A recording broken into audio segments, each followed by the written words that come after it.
Ok. Quoi? Non mais en fait, ça sert à rien, je peux me l'écho, vous m'entendez bien? Pour le stream, c'est pour le stream, c'est important. Ah, pardon, excuse-moi. À cette heure-là. Alors, ok, super. Bonjour YouTube. En fait, donc c'est une conférence qui est intitulée We Keep Calm and Blame the Algorithm, et ça s'intéresse au moment où en fait il y a des algorithmes qui ont échappé à notre contrôle.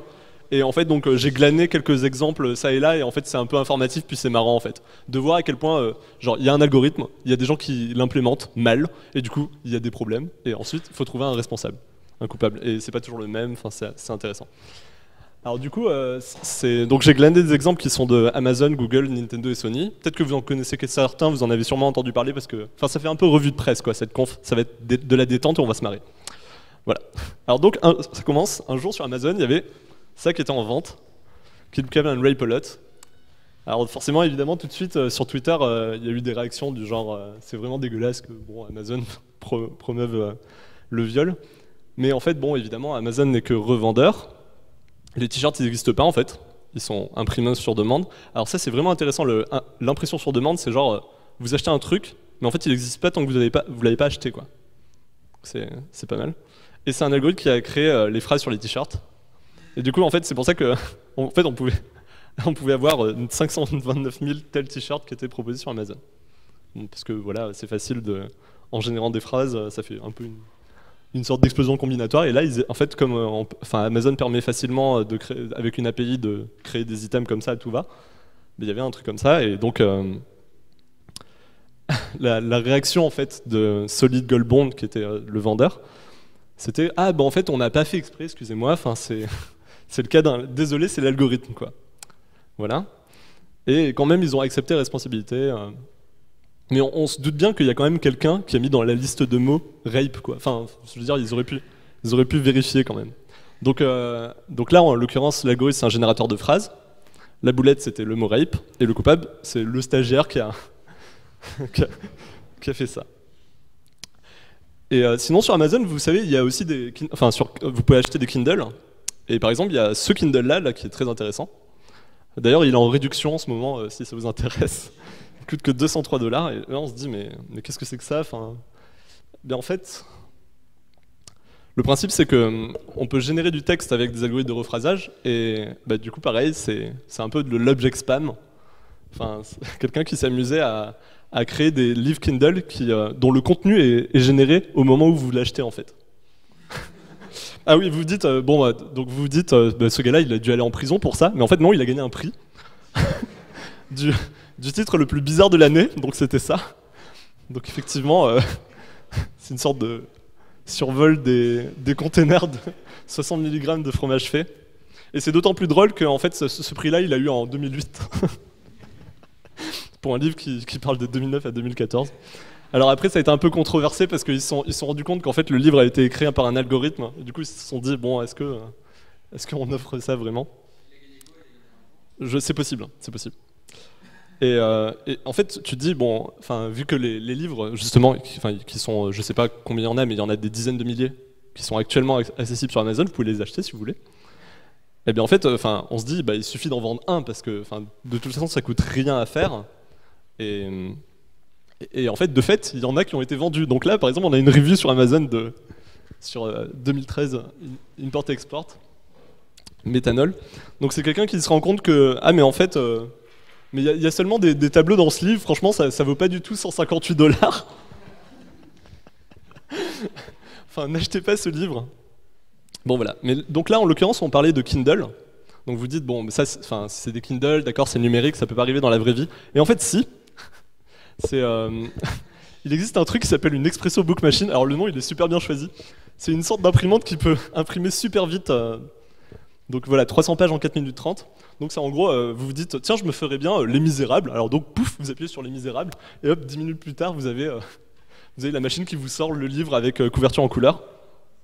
Bon, ça coûte 68 000 €, et il y en a peut-être une vingtaine dans le monde, genre dans la bibliothèque, dans des bibliothèques en Égypte ou des choses comme ça. Mais donc ça permet effectivement de pouvoir faire du print on demand, comme pour les t-shirts, comme pour les Kindle, mais avec des vrais livres. Alors du coup, le gars qui a fait l'algorithme de rephrasage de texte, il s'est amusé à créer des livres brochés comme ça, où en gros, qui portent sur un thème. Donc c'est-à-dire en gros, par exemple, néologisme, il va chercher sur le net plein de phrases qui contiennent néologisme, il va mettre ça dans un bouquin, il va le brocher et il le vend.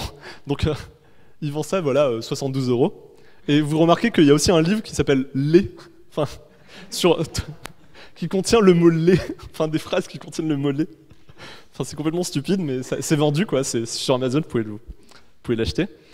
Et du coup, vous dites, bah, en plus, c'est vendu par Icon Group International, donc ça fait sérieux, quoi. C'est sympa.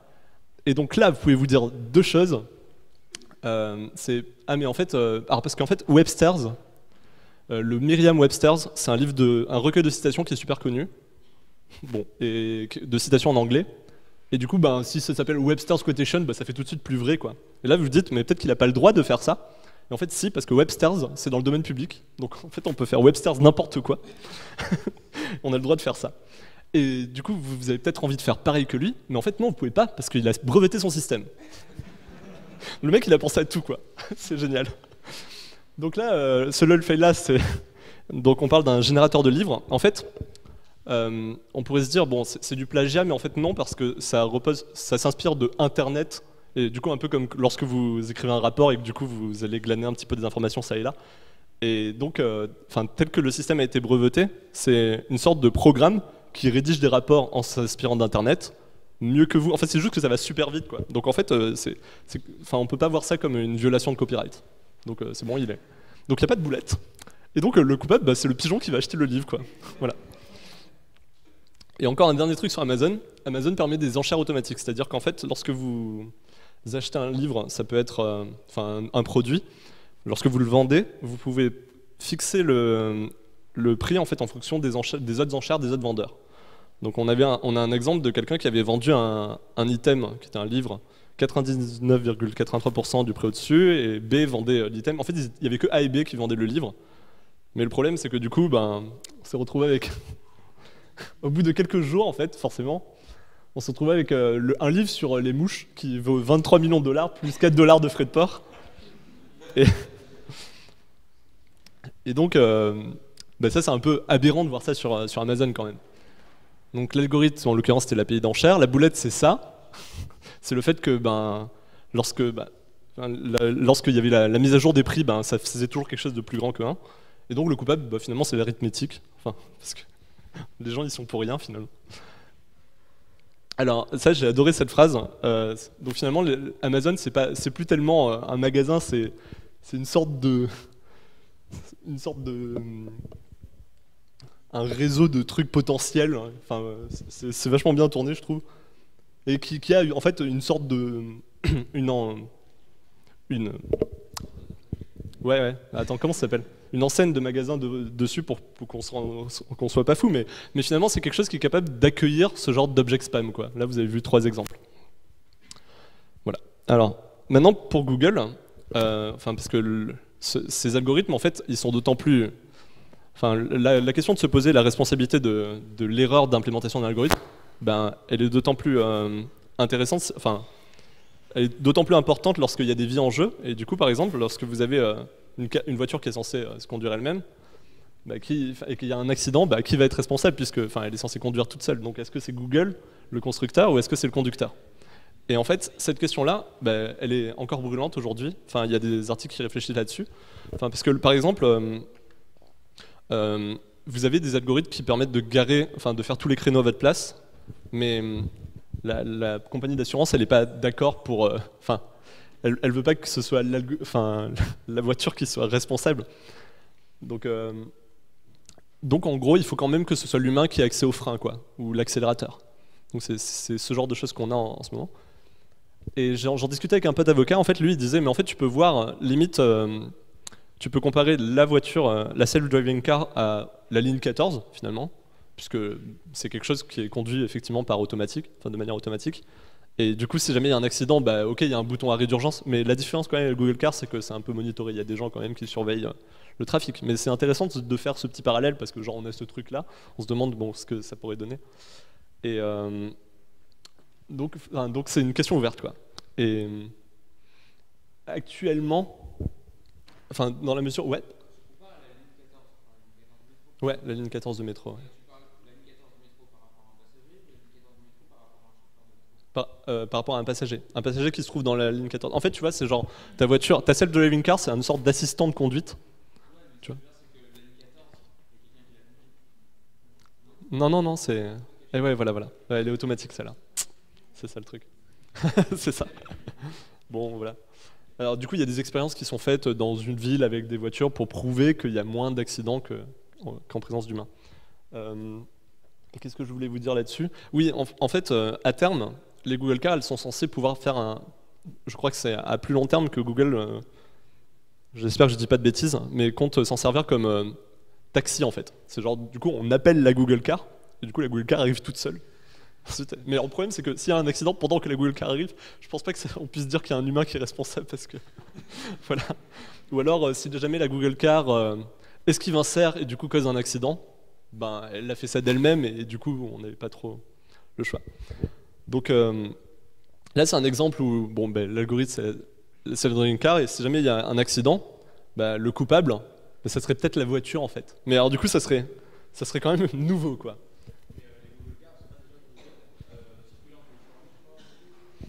Je sais pas bien. Mm. Ouais. Bah, tu sais, ça serait un peu violent, tu vois. Le pauvre gars, le pauvre gars qui a conçu l'algo, quoi. Et ensuite, il y a 300 000 accidents. Et en fait, le gars, bah, il est mort, quoi. C'est dommage, hein, il avait quand même créé la Google Car. Mm, mm.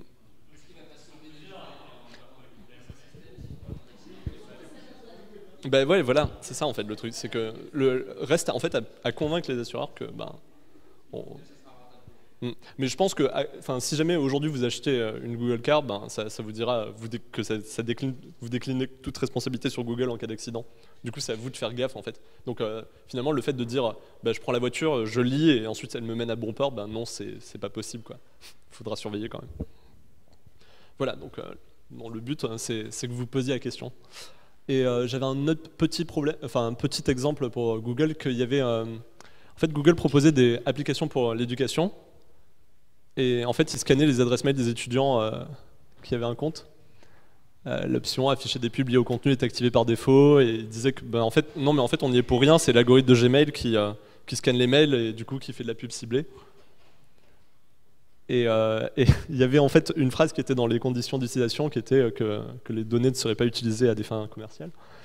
Mais en fait, elle a été retirée. Mais en fait, vous pouvez aller sur archive.org, la Wayback Machine, et revoir cette phrase, cette clause. Bon, je ne sais pas à quel point ça a une valeur juridique de retirer des clauses comme ça aux conditions d'utilisation. Mais en tout cas, voilà, le gros problème, c'est que ça violait cet acte-là. Et finalement, en fait, ils ont laissé tomber en avril 2014. Ils ont désactivé l'affichage. Mais enfin, bon, j'ai pas trop suivi ça de près, mais bon, ça, c'est quelque chose qui est assez classique finalement.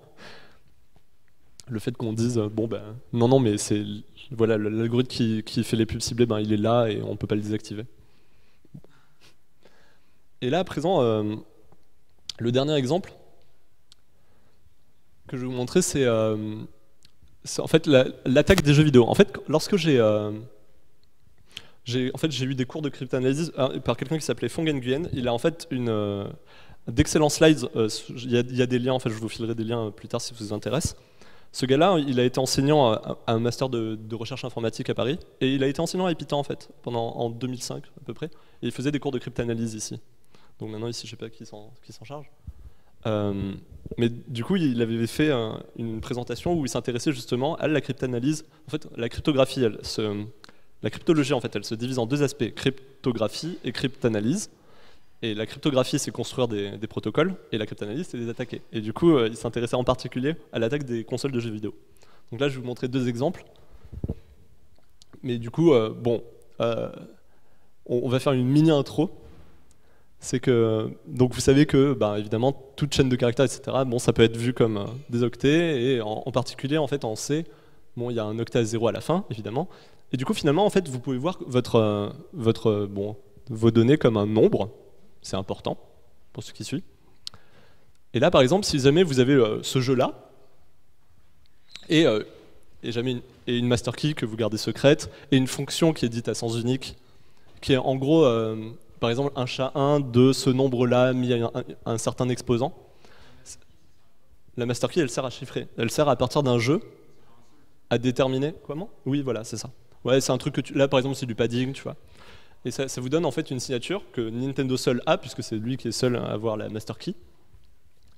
Et du coup, en fait, votre jeu, il n'est pas seulement accepté. Enfin, il y a de la sécurité dans les consoles de jeu, comme il y a de la sécurité dans les imprimantes. Enfin, on peut pas mettre n'importe quelle cartouche. D'ailleurs, là, j'en parle pas dans la conférence, mais il y a Atari, en fait, qui était américain. Ils ont coulé parce que justement, ils n'avaient pas mis de sécurité dans leur console, en fait. Donc, c'est-à-dire que ils vendaient que les consoles et le marché a été saturé. Je crois que c'est en 83 qu'il y a eu le gros crash, vidéo game crash. Mais par contre, quand Nintendo et Sony sont arrivés, eux, ils avaient fait des petits trucs sophistiqués pour, bon, dans une certaine limite, hein, et on va le voir. Et donc, lorsque vous rentrez, enfin, votre cartouche, il faut qu'elle soit certifiée Nintendo. Et Nintendo, en fait, vous file la signature pour chacun des jeux. Ça fait que vous ne pouvez pas faire avaler n'importe quel jeu à votre console, à moins d'avoir la master key. Et donc, si jamais en fait par exemple, vous avez Super Mario Bros, mais vous l'avez pas acheté, donc vous avez le code, mais pas la signature, et que vous essayez une autre signature, ben en fait, à ce moment-là, ben, le jeu va être rejeté puisque la comparaison des octets, voilà, des signatures, elle va pas être la même. Alors, tandis que si jamais tous les octets sont bons, il y a une erreur de, voilà, enfin, tout est censé être égal, c'est OK. Et donc, bon, retenez bien que si vous avez la master key, vous pouvez contrefaire la signature de n'importe quel jeu, c'est la fête du slip. Et par contre, c'est difficile de récupérer la master key à partir d'un couple jeu signature ou même autant de couples jeu signature que vous voulez. C'est-à-dire si vous avez plein de jeux et leur signature, vous ne pouvez pas reforger la master key. Voilà. Alors donc la Wii en l'occurrence, parce que ah oui, donc je vais vous parler de Phong Nguyen. En fait, le premier cours de cryptanalyse, il a dit bon ben les enfants, on va casser la Wii aujourd'hui. Alors c'était un petit truc pour inciter les gens à continuer à suivre son cours, mais après il n'y avait plus de console, c'est dommage. Donc c'était que la première fois. Et là, maintenant, on parle plus de boulettes, on parle de kill move. C'est que une des versions de Nintendo Wii, elle comparait les signatures avec strecomp au lieu de même comp.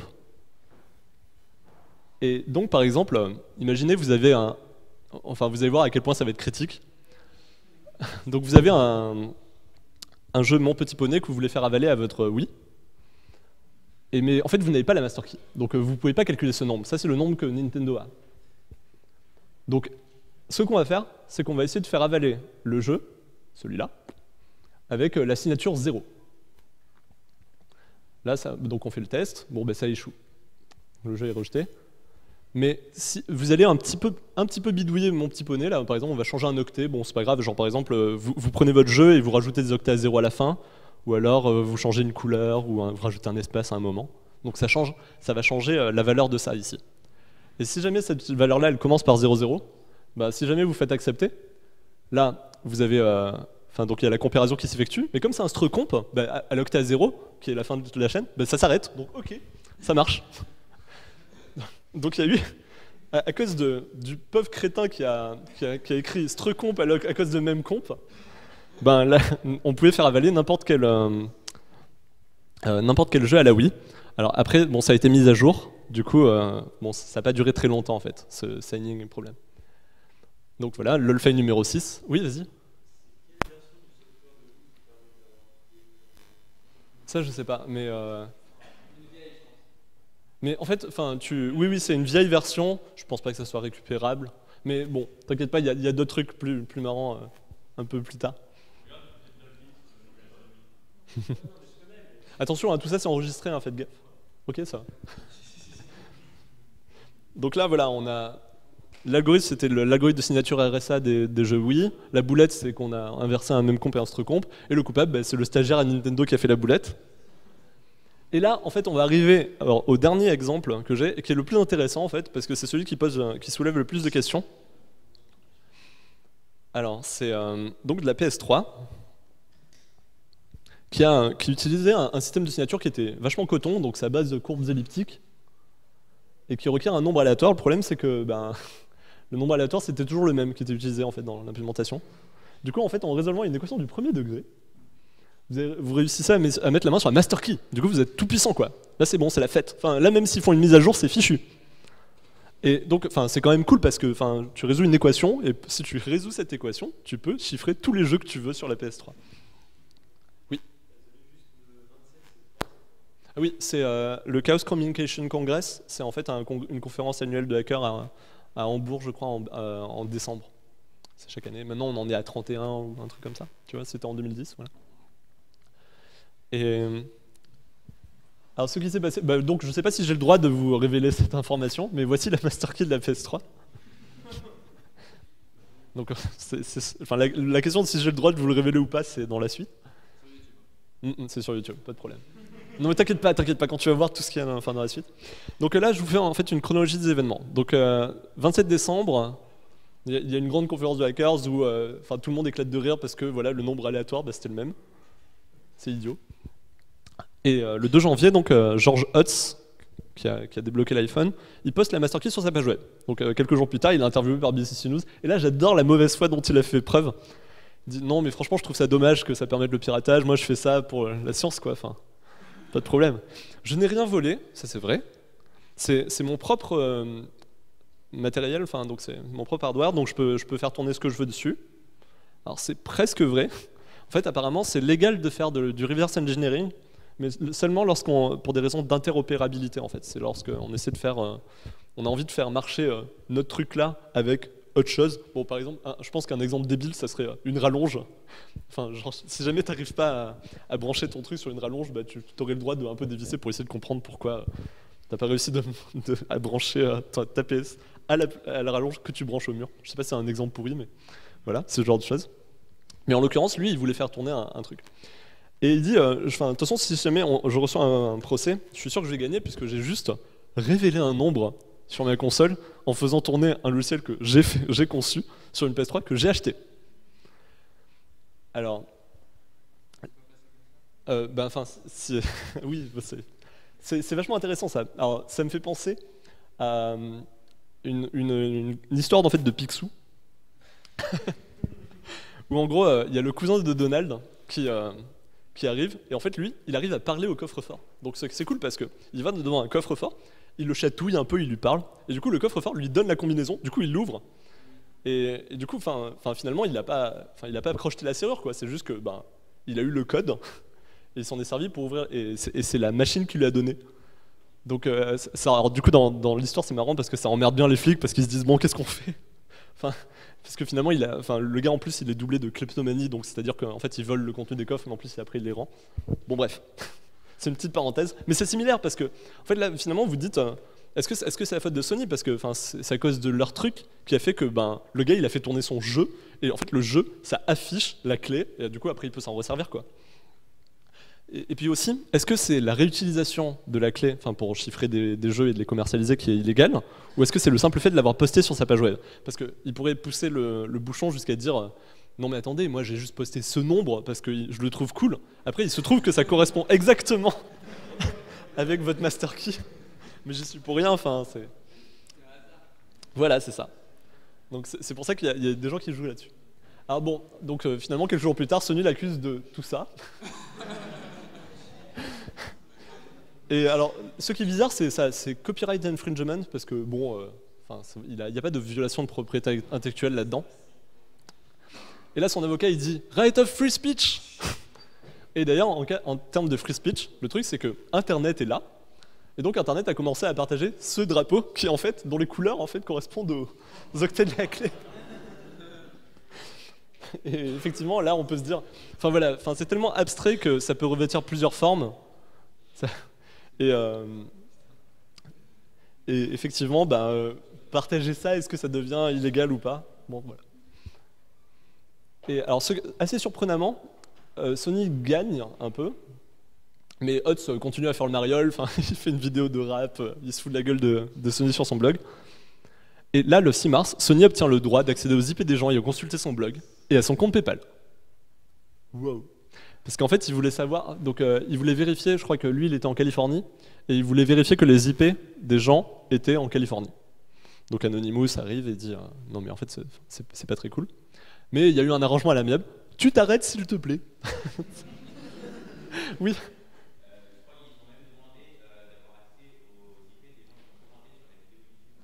D'accord. Du rap. D'accord, ok. Wow. Enfin bon. Mais déjà, enfin, rien que le compte PayPal, c'est assez gros, quoi. Enfin bon. Parce que ouais, genre, il a reçu des dons pour avoir posté le. Tiens, ça te servira à payer ton avocat, je sais pas. Enfin, pourquoi le compte PayPal, je sais pas. Et bon, alors, il se trouve que bon, 8 jours plus tard, PlayStation Network outage, 77 millions de comptes dérobés. Je ne sais pas s'il y a causalité entre les événements, mais en tout cas, il y a corrélation. Et Sony a été obligé de fermer le PlayStation Network. Anonymous a nié toute implication, mais quelques jours plus tard, Sony découvre qu'il y a un fichier nommé Anonymous avec We Are Legion. Enfin, bon. Du coup, voilà. Là, la question, c'est est-ce que le nombre, on peut dire que le nombre, il est illégal? Parce que ça serait chaud quand même. Ça veut dire en fait que lorsque vous apprenez à compter, il y a des nombres, vous n'avez pas le droit de les apprendre. Et en plus, ce qui est d'autant plus marrant, c'est que vous ne savez pas lesquels vous n'avez pas le droit d'apprendre. Là, ça devient vraiment galère. Puisque si quelqu'un te dit, non, ça t'as pas le droit. Attends, pourquoi parce que c'est un nombre illégal. Ah ouais, mais toi tu viens de me le dire. Enfin voilà, c'est mort. Ok. Donc non, il n'y a pas de propriété intellectuelle puisqu'il n'y a pas, il n'y a pas de savoir-faire de Sony qui a été volé puisque c'est un nombre. Voilà, faut arrêter les gars.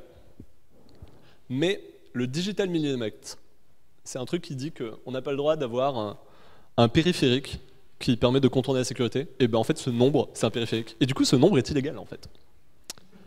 Mais, bon, donc ce nombre est illégal, oui. Ouais. Ouais, enfin, oui, voilà, c'est ça. Oui, par exemple, dans Pi, il y a plein de nombres illégaux, puisque. D'ailleurs, c'est pas prouvé que c'est un nombre univers, hein. C'est pas prouvé que n'importe quelle séquence est dedans. Mais bon, si tu veux le faire, peut-être. Je sais pas si ça aidera la législation, la juridiction là-dessus. Voilà. Mais, et du coup, en fait, ça veut dire, entre autres, il y a eu d'autres exemples de nombres premiers illégaux, enfin, pardon, de nombres illégaux. Par exemple, enfin, c'est ce que j'ai lu, des codes de photos pédopornographiques, en fait, enfin, dont on dit que en fait, c'est le fichier qui est illégal. Mais bon, enfin, je veux dire, il suffit de changer l'encodage pour que le nombre change complètement, donc c'est un peu foireux de raisonner comme ça. Et en fait, il y a eu un autre exemple, je ne sais pas si vous avez entendu parler concernant en fait les clés de DVD. Et là, c'était carrément des gens qui avaient pris des nombres qui étaient illégaux, qui correspondaient à des clés ou quoi, et ils les complétaient un petit peu de manière à ce que ça fasse un nombre premier. Comme ça, en fait, on dit, non mais parce que moi je suis mathématicien, donc j'ai plus de raison de m'intéresser à des gros nombres premiers. Peut-être que ça joue un petit peu plus je sais pas, lorsqu'on est au tribunal, de dire non mais en fait, c'est juste que voilà, j'ai itéré les nombres premiers, je suis tombé sur celui-là. Voilà. Après, bon, bonne foi ou pas. Mais là, comme quelqu'un l'a dit sur un article, est-ce qu'on peut vraiment empêcher un nombre de 16 octets d'exister sur Internet? Et la réponse c'est non. Et donc il y avait un autre exemple qui n'était pas celui de la clé de Sony, mais justement ACS, une histoire de les clés justement des DVD, où il y avait eu droit justement à donc un nombre interdit. Donc il y a droit à le drapeau que vous avez vu tout à l'heure, qui est imprimé sur des t-shirts, et puis même une chanson sur YouTube où il y a un gars qui itère les octets, genre il chante 0, 9, F9 comme ça. Des gens qui se les tatouent, enfin le gros délire quoi. Et ce qui est marrant, c'est que c'était la persistance de ACS à dire non mais stop, arrêtez-vous. Qu'est-ce qui se passe? Et donc en un jour, le nombre de résultats sur Google de la clé, il avait genre explosé. Et ça, c'est un nom en fait, ça s'appelle le Streisand Effect. C'est genre, si tu veux pas que quelque chose se propage, ben non, ne fais rien. Ne rien faire. Et en fait, ça s'appelle Streisand Effect parce qu'il y avait pareil une femme, il y avait une photo de sa villa qui circulait sur le net, elle voulait pas que ça circule, bah pareil, tatouage, voilà, t-shirt, etc. Mais c'est marrant de voir, il y a la loi, puis il y a Internet, et Internet gagne souvent. C'est quand même gros de demander à Google de censurer les résultats correspondant à la clé, quoi. Genre ils vont hardcoder un if, if le query c'est ça, non. Notez que, c'est vrai que de toute façon Google il doit être capable de ça puisque effectivement selon le pays il y a les résultats sont changés. Mais voilà. Donc ici sur la signature des jeux PS3 la boulette c'était ça. Mais finalement le coupable c'est quand même George Hotz parce que en fait, ce qui se passe, c'est que lorsqu'il s'agit de numérique et que voilà, c'est un peu nouveau et que les lois sont pas forcément assez à la pointe, quoi. Mais là, pour l'instant, tout ce qu'on a, c'est le Digital Millennium Act qui dit, voilà, vous n'avez pas le droit de contourner la sécurité. Ben, finalement, en fait, on en revient à comparer les fois des gens, et là, clairement, ben, ce qu'il a fait, c'était se moquer de Sony, donc c'est pour ça qu'il a perdu. Voilà, je pense que j'ai terminé, donc je vais vous donner un dernier exemple qui est assez marrant, c'est en fait comment la presse, elle réagit face à ces algorithmes dont on perd le contrôle. En fait, bah, par exemple, un algorithme mystérieux a réalisé 4% des activités de trading. Le motif de l'algorithme est toujours unclear. Voilà. C'est pas mal, quoi. C'est genre, on ne sait pas ce que cet algorithme avait en tête vraiment. Bah, et donc voilà. Donc si jamais ça vous intéresse, je vous invite à regarder cette conférence qui s'appelle How Algorithm Shape Our World, qui est un TED Talk, et il y a quelques exemples qui viennent de ce TED Talk. Et ça, c'est un autre article. De toute façon, en fait, vous avez la liste complète de toutes les références avec les présentations de Phong Nguyen là-dessus.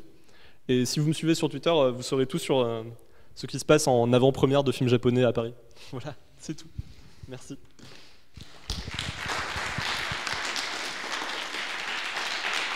Alors, est-ce que vous avez des questions? Je ne peux pas répondre à tout. Ouais.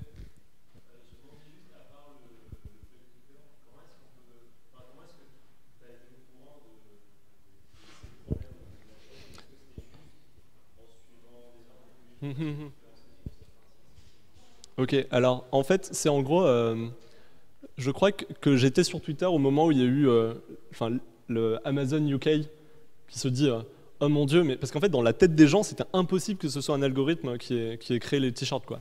Ils disaient non, mais attendez, Amazon, c'est une institution sérieuse, il y a bien quelqu'un qui a validé. Oui, oui, il y a quelqu'un qui a vu passer les 521 000 propositions voilà, et qui les a validées les unes après les autres. Enfin, voilà, dans la tête des gens, c'est pas clair. Et du coup, donc j'ai vu passer ça, et je suis assez rapidement tombé là-dessus, sur quelque chose qui se moquait de tout ça en disant mais regardez-les, ces pauvres gens qui se cachent derrière l'algorithme, quoi. Enfin, c'est minable. Et là, j'ai commencé à voir plein de trucs, tu vois, et ensuite, en parallèle, il y avait cryptanalyse, et tout ça, ça rentre dans le même tas, quoi.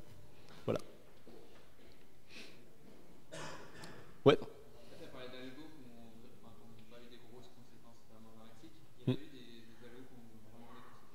Un dépassement de tampon qui est à l'origine de l'écrasement de Ariane 5, mais voilà. Mais j'en connais pas tellement d'autres. Toi, t'en connais d'autres? Mais bon, voilà, dès que ça va être, tu peux peut-être trouver des exemples en médical, mais là, j'en ai pas. Mais ouais. Bon, ben, j'espère que ça vous a donné envie de voir d'autres trucs du genre.